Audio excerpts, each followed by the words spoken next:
Kan satu sebuah filem Netflix terbaru dipanggil The Rip lakonan oleh Ben Affleck dan Matt Damon. Anda tahu Ben Affleck dan Matt Damon adalah pelakon-pelakon paling handalan kelas A pelakonan dalam filem ini. Di Netflix dipanggil The Rip So The Rip ini berkisah tentang kematian Captain America dipanggil Captain Jackie telah dibunuh oleh orang dalam pasukan polis tersebut dah.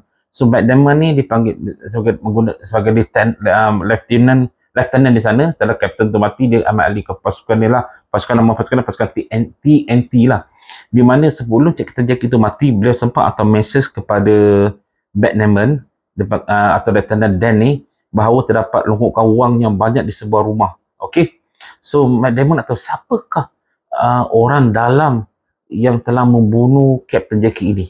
So filem ni penuh dengan plot twist plot twist yang saya rasa saya lambat nak jangkakan. Dalam penghujung filem tu pun saya tahu, oh ini yang jahat rupanya detektif ini yang jahat, bukan Bane yang jahat atau sebagainya. So mereka pergi ke rumah tu dengan pasukan mereka, ada lebih kurang 5 orang.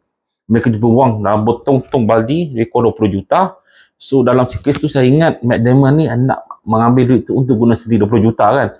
Dan juga Ben Affleck bagus sebagai Sergeant Ben ni menyangka bahawa Matt Damon ni hendak mengambil wang tersebut sebab dia tak beritahu kepada dia punya atasan negeri tersebut. Dia kata dia akan uruskan.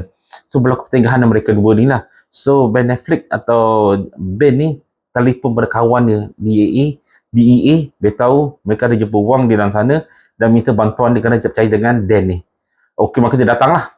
Dan pada sama juga dalam rumah tersebut terdapat satu orang yang tak tahu siapakah yang sebenarnya orang dalam tersebut. Mati-mati saya ingat Matt Damon yang jahat.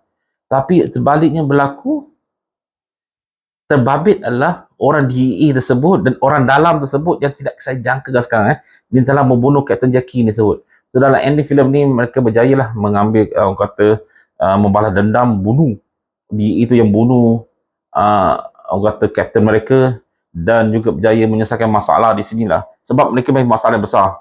Dan FBI ingat mereka terbabit membunuh Captain mereka lah. So mereka kena orang kata kena torture dan kena soal oleh FBI. So mula-mula cerita nampak stres lah. Tapi bila dah start dia pergi ke rumah tu, dia kena kepung. Mereka ingat kartel, duit kartel. Tapi ingat mereka orang kartel yang serang mereka. Tapi bukan. Orang lain yang serang mereka. Wah, ini adalah satu filem yang cukup hebat. Dia pun dengan plot twist Anda harus menonton filem ni So menonton filem yang bagus, dan juga lakonan mereka memang hebat dah. Matt Damon dengan Ben Affleck saya tak kenal langsung muka situ, semua dengan jambang dengan ni kan, dan mereka punya watak memang cukup berlainan sekali lah. So anda harus tonton filem ni, memang best The Rip di Netflix, patut tonton. Rating saya berikan adalah 4.8/5 juga untuk filem ni. Memang wajib tonton, dan saya memang wajib tonton saya beritahu anda. Sebab filem macam ni ada plot twist minat saya dengan pergodohan, dengan tembak menembak, dengan kejar mengejar lagi. Lepas tu baru kita tahu, oh orang ini yang jahat. Aduh, memang orang kata saya pun terkejut lah tengok awal betul muka baik tapi jahat dah. Siapa jahat tu? Tengoklah nanti. Okey, Assalamualaikum.